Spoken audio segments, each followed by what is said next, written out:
Hello, welcome. जय हिंद दोस्तों। आज हम शैक्षणिक मनोविज्ञान का पेपर नंबर 4 हल करने वाले हैं। देखिएगा, बाल विकास के प्रश्न हैं। जो पेपर नंबर 3 था उसमें भी हमने बाल विकास के 20 प्रश्न हल किए थे और ये जो पेपर नंबर 4 है इसमें भी हम बाल विकास के 20 प्रश्नों को हल करने वाले हैं, जो कि रीट मुख्य एग्जाम आपके जनवरी 2023 में है। लेवल 1 और लेवल 2 दोनों के लिए बेहद उपयोगी, साथ ही सेकंड ग्रेड और फर्स्ट ग्रेड की भर्ती के लिए भी ये टेस्ट काफ़ी ज़्यादा उपयोगी साबित होगा साथियों। देखिएगा, रोजाना आपके 3 क्लासें आ रही है। साइकोलॉजी का एक टेस्ट रोज डेली आ रहा है, टीचिंग मेथड का एक टेस्ट रोज डेली आ रहा है और राजस्थान जीके की एक क्लास आपको रोजाना यहाँ पर मिल रही है साथियों। अब तक यहाँ पर राजस्थान जीके की 20 क्लासें हम पढ़ चुके हैं, जिसमें आप राजस्थान का जो भूगोल है लगभग 60 से 70% कोर्स आपने पढ़ लिया है। 60% मान लो आप। तो ज़्यादा दिन नहीं, 12-13 दिन में आपके भूगोल वाला जो कोर्स है ये पूरा हो जाएगा। तो चलिए शुरू करते हैं आज के इस वीडियो को। पूरे प्रश्नों को हल करके जाना और नेगेटिव मार्किंग है यहाँ पर आपके 1/3 नेगेटिव मार्किंग है। मतलब गलत प्रश्न आप यदि करते हो कोई सा भी, तो सही प्रश्न में से भी आपका 1/3 नंबर है वो कम हो जाता है। एग्जाम में ऐसा ही होने वाला है, ठीक है। तो चलिए शुरू करते हैं आज के इस वीडियो को। पहला प्रश्न देखेंगे, बाल विकास का पेपर नंबर 2 है ये और साइकोलॉजी का पेपर नंबर 4 है ये। तो देखिए, यहाँ पर पहला प्रश्न क्या पूछ रहा है, निकट दूर में विकास किस प्रकार होता है। केंद्र से सिरों की ओर, ऊपर से नीचे की ओर, दोनों ओर बराबर या नीचे से ऊपर की ओर। तो प्रश्न संख्या 1 में किस विकल्प पर जाओगे आप। निकट दूर में जो विकास होता है वो किस प्रकार, निकट दूर का सिद्धांत है ना, उसके अनुसार यहाँ पर आपसे पूछा जा रहा है। प्रश्न संख्या 1 में आपके जो सही उत्तर है, निकट दूर के सिद्धांत में साथियों दोनों ओर तो नहीं होता है, ये गलत है। नीचे से ऊपर की ओर भी नहीं, ना ही ऊपर से नीचे की ओर, बल्कि केंद्र से सिराओं की ओर निकट दूर विकास का जो सिद्धांत है इसमें विकास होता है। विकल्प 1 आपके पहले प्रश्न में सही है। आगे बढ़ेंगे प्रश्न संख्या 2 की ओर। दूसरा प्रश्न देखेंगे, आपके प्रश्न संख्या 2 क्या है।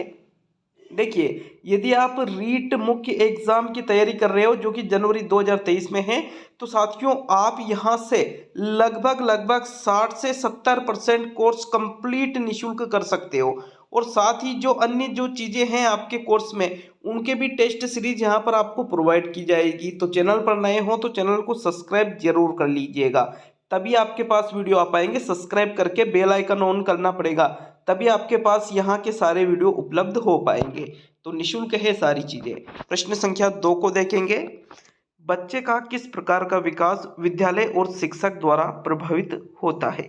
मानसिक विकास, सामाजिक विकास, संवेगात्मक विकास और इनमें से सभी। तो प्रश्न संख्या 2 में बताइएगा, प्रश्न को पढ़िएगा, समझिएगा और फिर सही उत्तर का चयन करें साथियों। कौन सा विकल्प सही रहेगा दूसरे में, तो सही आंसर देख लेते हैं। देखिएगा, प्रश्न क्या पूछ रहे हैं, बालक का विकास किस प्रकार का विद्यालय और शिक्षक द्वारा। तो विद्यालय और शिक्षक द्वारा उसका मानसिक विकास भी प्रभावित होगा, क्योंकि विद्यालय में पढ़ने आएगा, शिक्षक उनको पढ़ाएंगे, निश्चित रूप से मानसिक विकास होगा उसका। उसका सामाजिक विकास विद्यालय से पूर्ण रूप से प्रभावित होता है और उसका संवेगात्मक विकास भी पूर्ण रूप से प्रभावित होता है। मतलब यहाँ पर प्रश्न नंबर 2 में इनमें से सभी वाला जो चौथा विकल्प है यही आपका सही उत्तर है। चलिए आगे बढ़ेंगे प्रश्न संख्या 3 की ओर। तो तीसरा प्रश्न देख लेते हैं। तीसरा प्रश्न क्या कह रहा है आपसे, मानव जीवन की मनोभौतिक एकता कहलाती है। मन तथा शरीर का विकास, शरीर तथा हड्डियों का विकास, शरीर तथा हृदय का विकास और आत्मा तथा मांसपेशियों का विकास। प्रश्न संख्या 3 में मनोभौतिक एकता किसको कहा जाता है साथियों। मानव जीवन में जो मनोभौतिक एकता है उसके बारे में पूछा जा रहा है। तो आपके तीसरे प्रश्न में कौन सा विकल्प सही रहेगा, सही आंसर देख लेते हैं। देखिए, मनोभौतिक शब्द में 2 चीजें छुपी हुई है। मनोभौतिक का मतलब मन और शरीर से लिया जाता है। किससे लिया जाता है, मन और शरीर की एकता, मतलब मन का और शरीर का विकास, इसका सही अर्थ होगा। तो विकल्प नंबर 1 आपके तीसरे प्रश्न में सही है। मानव जीवन की जो मनोभौतिक एकता है वो मन तथा शरीर के विकास को कहेंगे। या शरीर और हड्डियां, हड्डियां किस में आ जाती है? शरीर में, इसलिए गलत है। शरीर और हृदय, हृदय भी किस में आ जाता है? शरीर में, तो इसलिए ये भी गलत है। आत्मा तथा मांसपेशियां, तो साथियों यहाँ पर आत्मा नहीं मन होना चाहिए वहां पर, इसलिए प्रथम विकल्प ही आपका बिल्कुल सही उत्तर होगा तीसरे प्रश्न में। चलिए आगे बढ़ेंगे प्रश्न नंबर 4 की तरफ। तो चौथा प्रश्न देख लेते हैं। शारीरिक वृद्धि और विकास को कहते हैं तत्परता कहते हैं, गतिशीलता कहते हैं, अभिवृद्धि कहते हैं, या आनुवांशिकता कहा जाता है? तो प्रश्न नंबर 4 में बताइएगा शारीरिक वृद्धि और विकास को इनमें से क्या कहा जाता है? तो देखिए, शारीरिक वृद्धि होती है और विकास होता है, इसको आप आनुवांशिकता तो नहीं कहते हो, ठीक है, इसको तत्परता भी नहीं कहते हो। अब आपके पास दो विकल्प है, गतिशीलता और अभिवृद्धि। तो भाई शारीरिक वृद्धि और विकास, साथियों यहाँ पर विकल्प जो दिए गए हैं उसके अनुसार हमें सही आंसर देखना है। तो दो विकल्प तो हमने हटा दिए, दो विकल्प आपके पास बच रहे, और इनमें से जो बेस्ट विकल्प है वो है आपके अभिवृद्धि वाला। क्योंकि वृद्धि और अभिवृद्धि, अभिवृद्धि के अंतर्गत हम बात करें तो शारीरिक वृद्धि तो आती ही आती है और शारीरिक वृद्धि के साथ विकास भी होता है, इसी वजह से ऑप्शन ही ऐसे है, इसीलिए हम तीसरे विकल्प पे जाएंगे प्रश्न संख्या 4 में। आपके थर्ड विकल्प सही है। चलिए आगे बढ़ेंगे प्रश्न संख्या 5 की ओर।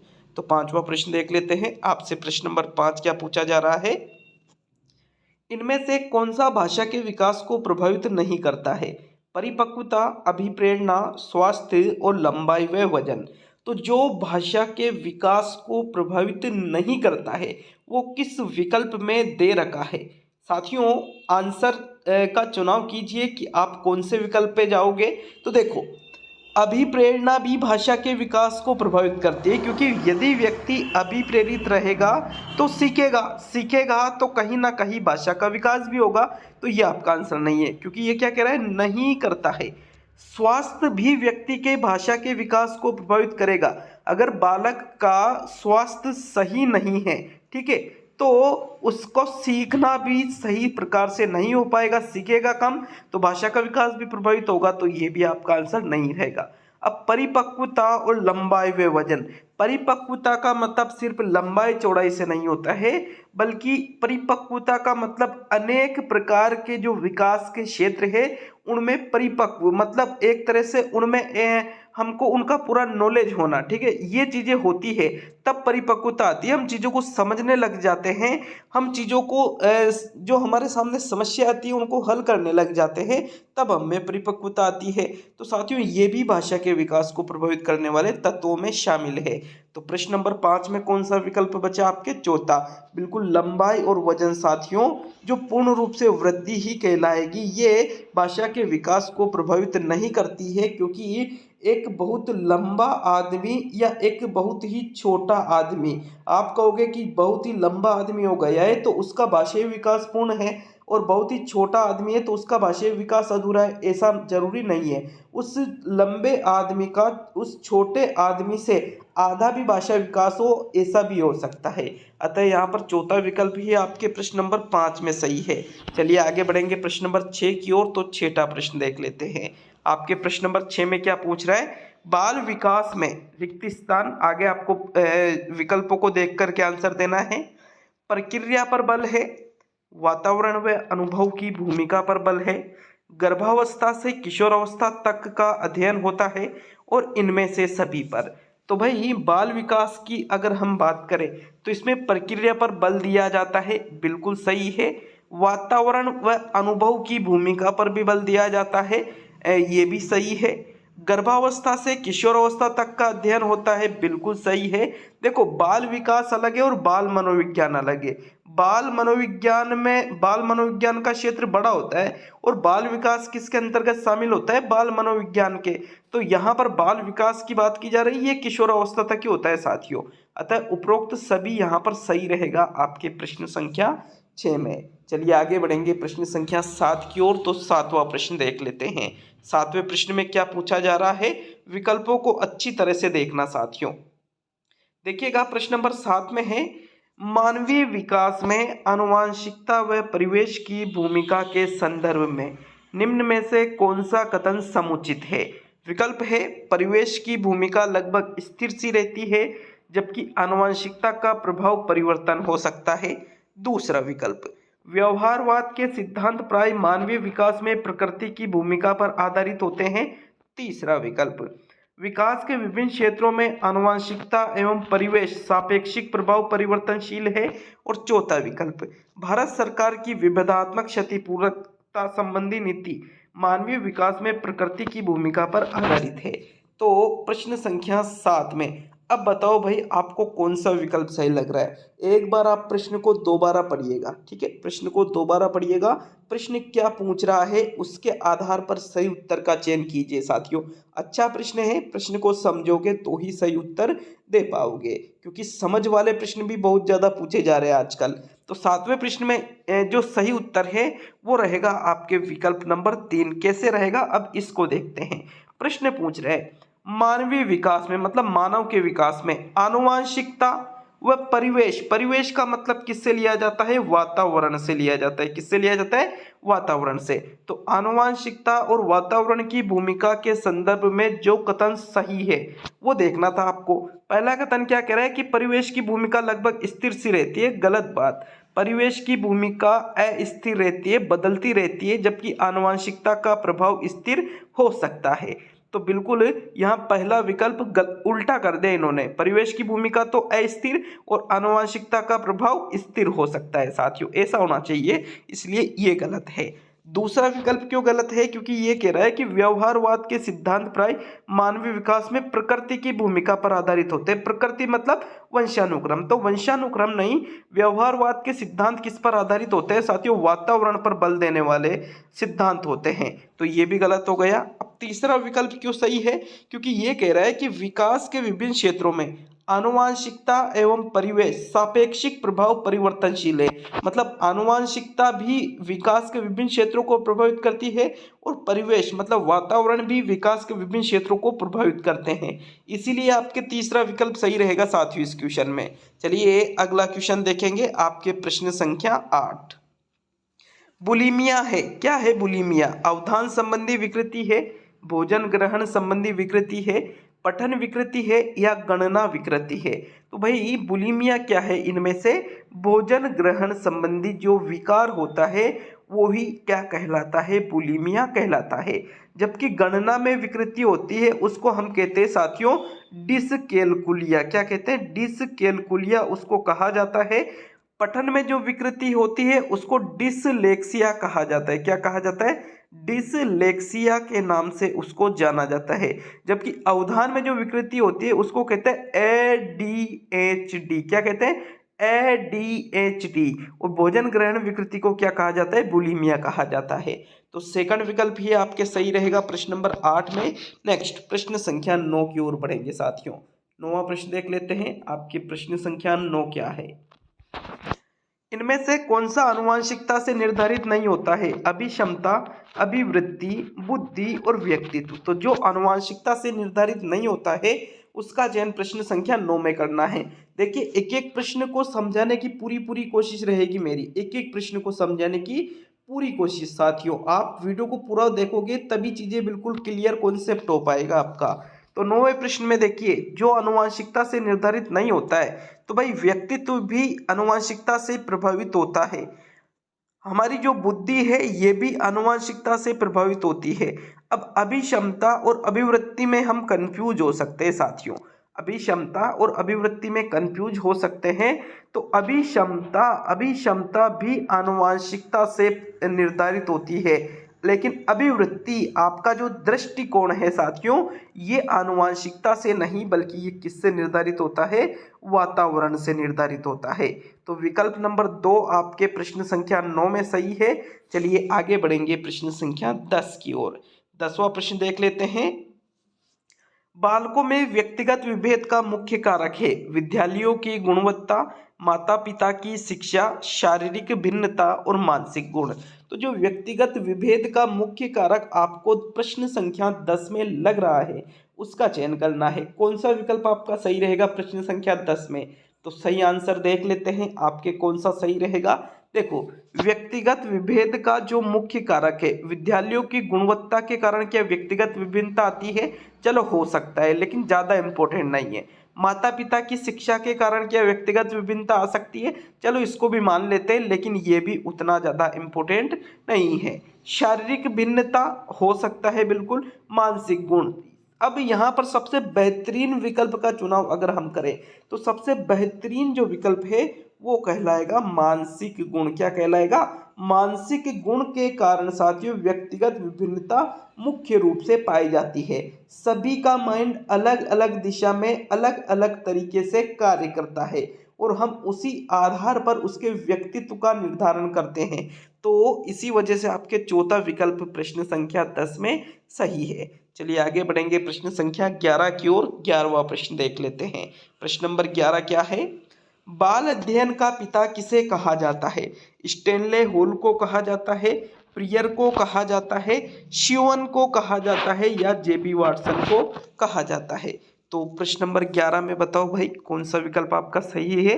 बाल अध्ययन का पिता इनमें से किसको कहेंगे, किसको कहा जाता है? 11वें प्रश्न में सही उत्तर देख लेते हैं मित्रों। बाल अध्ययन का पिता स्टेनले हॉल को कहते हैं। किसको कहते हैं? स्टेनले हॉल को। इनको ही किशोर अवस्था का जनक भी कहा जाता है। किशोर अवस्था का क्या, सॉरी, किशोर मनोविज्ञान का जनक भी इनको ही कहा जाता है। और इन्होंने किशोर अवस्था से संबंधित एक परिभाषा भी दी थी। कौन सी? किशोर अवस्था बड़े ही संघर्ष, तनाव और तूफान की अवस्था है। दिया था ना ऐसा? तो बिल्कुल यहाँ विकल्प एक ही आपके प्रश्न संख्या 11 में सही उत्तर है। चलिए आगे बढ़ेंगे प्रश्न संख्या 12 की ओर। 12वां प्रश्न देख लेते हैं। आपके प्रश्न नंबर 12, इनमें से कौन सा कथन सही नहीं है? वृद्धि व विकास पर्यायवाची है, वृद्धि में मात्रात्मक परिवर्तन निहित है, वृद्धि जीवन पर्यंत नहीं होती है और वृद्धि के साथ विकास भी होता है। तो भाई कथन जो आपको सही नहीं लग रहा है उसका चयन 12वें में करना है। देखो सही नहीं लग रहा है मतलब गलत लग रहा है, तो गलत कथन का चयन, सीधी सी बात है, गलत कथन का आपको यहाँ पर चयन करना है। प्रश्न नंबर 12 में बाल विकास का आपका टॉपिक चल रहा है, तो प्रश्न नंबर 12 में आपके सही उत्तर है विकल्प नंबर 1। वृद्धि व विकास एक दूसरे के पर्यायवाची नहीं है बल्कि क्या है, एक दूसरे के पूरक है साथियों, पर्यायवाची नहीं है। विकल्प 1 आपके कथन सही नहीं है, इसलिए यह आपका आंसर है। बाकी वृद्धि में मात्रात्मक परिवर्तन होगा जिसको आप नाप तोल सकते हो, जैसे लंबाई बढ़ना, वजन का बढ़ना, ये मात्रात्मक परिवर्तन।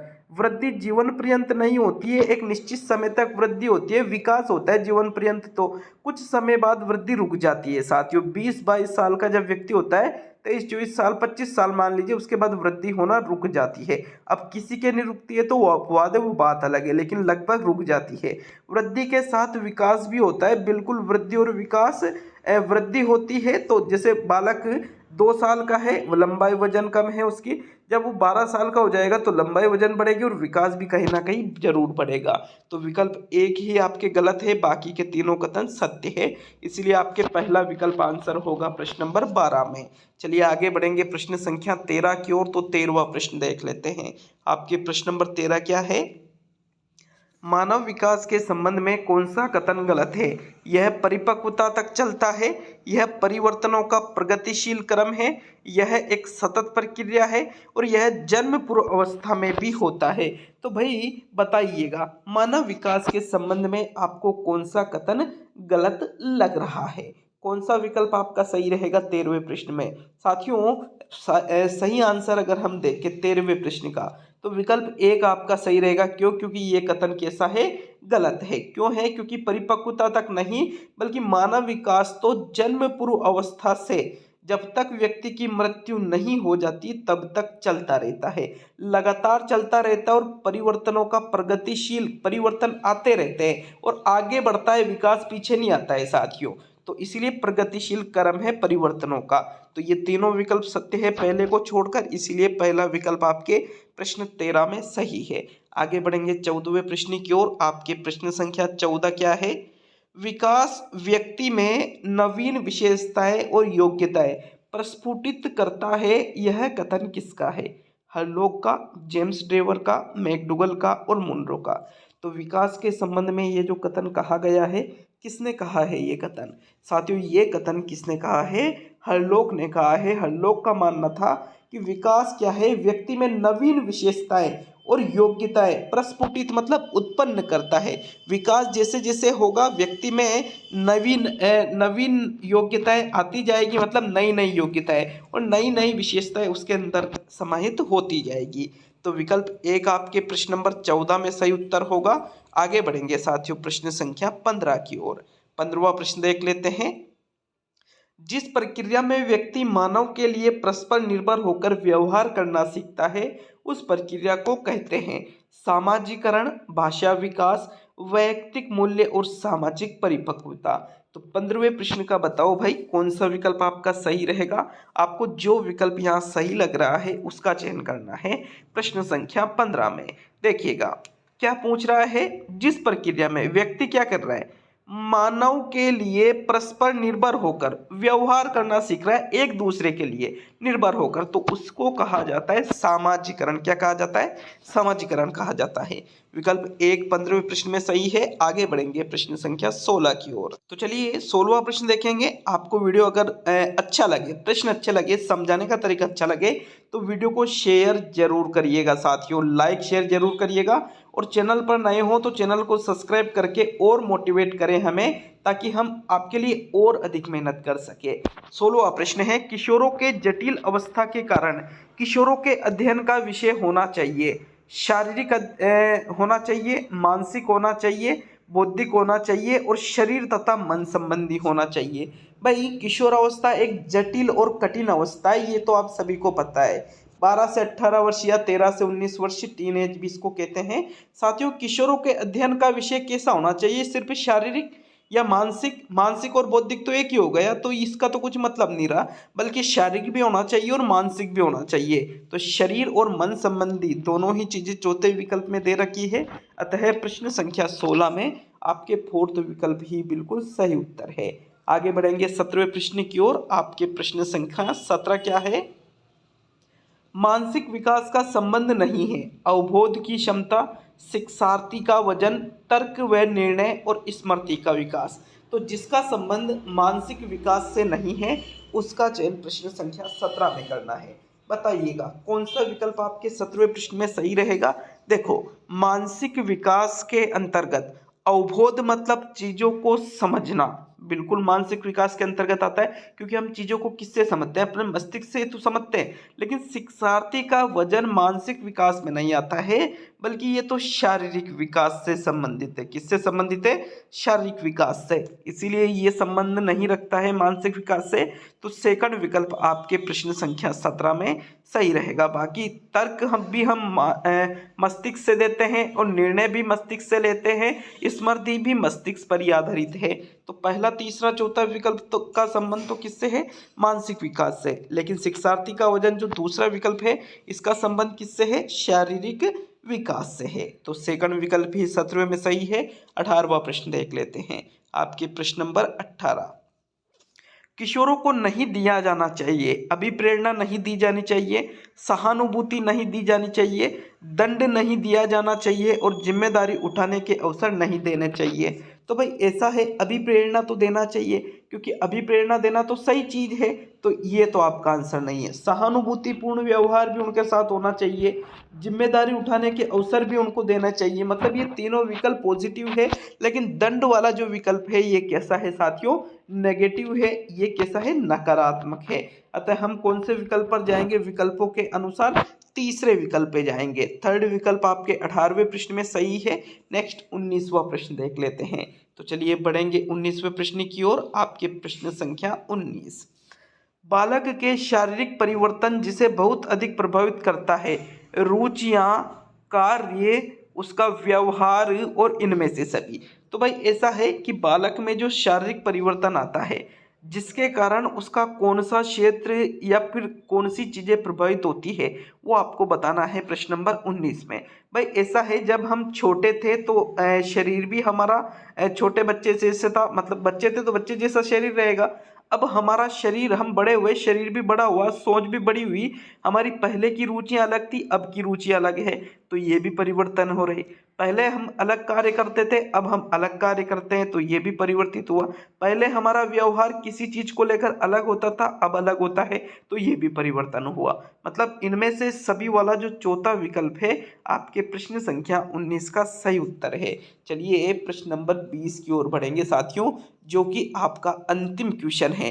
कमेंट बॉक्स में कमेंट करके जाना 20 में से माइनस मार्किंग सहित कितने प्रश्न आपने सही किए। माइनस मार्किंग का फंडा मैंने समझा रखा है कि 20 में से 17 प्रश्न सही हुए और 3 गलत है, तो 1/3 मतलब 1 अंक आपका कट जाता है 3 क्वेश्चन गलत होने पर। मतलब फिर आपके 16 ही प्रश्न बचते हैं। एग्जाम में ऐसा ही होगा, तो यहाँ पर भी ऐसा ही मान के चलना है आपको। अंतिम और 20वां प्रश्न है, एक शिक्षक छात्र के मानसिक विकास का ज्ञान प्राप्त करके जिसकी योजना नहीं बना सकता वह है। पाठ्यक्रम की योजना, शिक्षण विधि की योजना, विषय वस्तु के चयन की योजना और शारीरिक विकास की योजना। तो 20वें प्रश्न में बताइए भाई कौन सा विकल्प आपका सही रहेगा। शिक्षक, आप खुद शिक्षक बनने जा रहे हो साथियों, सभी में आपके अंदर एबिलिटी है शिक्षक बनने की, बस बात है मेहनत करने की। शिक्षक बनने जा रहे हो आप, छात्र के मानसिक विकास का ज्ञान प्राप्त करके पाठ्यक्रम की योजना बना सकते हो, शिक्षण विधि की योजना बना सकते हो और विषय वस्तु का चयन भी कर सकते हो कि उसका मानसिक स्तर कैसा है, उस हिसाब से शिक्षण विधि का यूज करेंगे, उस हिसाब से विषय वस्तु का चयन करेंगे और उसी हिसाब से उसको पाठ्यक्रम पढ़ाएंगे। लेकिन जैसे मान लीजिए कक्षा 5 में एक बालक पढ़ रहा है और उसको पढ़ना, उसका नाम तक लिखना नहीं आ रहा है, तो आप उसको किताब पढ़वाओगे तो उससे क्या मतलब निकलेगा। उसको वो चीज़ सिखाओ ना जहाँ से उसकी ज़रूरत है। तो साथियों फिर ये चीज़ें, सारी चीज़ें हम मानसिक विकास के अंतर्गत कर सकते हैं, लेकिन शारीरिक विकास अलग चीज़ हो जाती है, मानसिक विकास अलग है। तो विकल्प 4 आपके प्रश्न 20 में सही है। कंप्लीट होता है आपके पेपर नंबर 4। ज़्यादा समझाने पर पूरा फोकस है मेरा इस बार।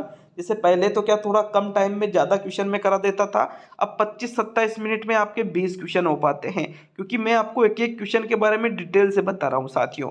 तो वीडियो को पूरा देखने के लिए दिल से धन्यवाद दूंगा। लाइक शेयर जरूर करिएगा। मिलते हैं बहुत ही जल्द अगले वीडियो में साथियों।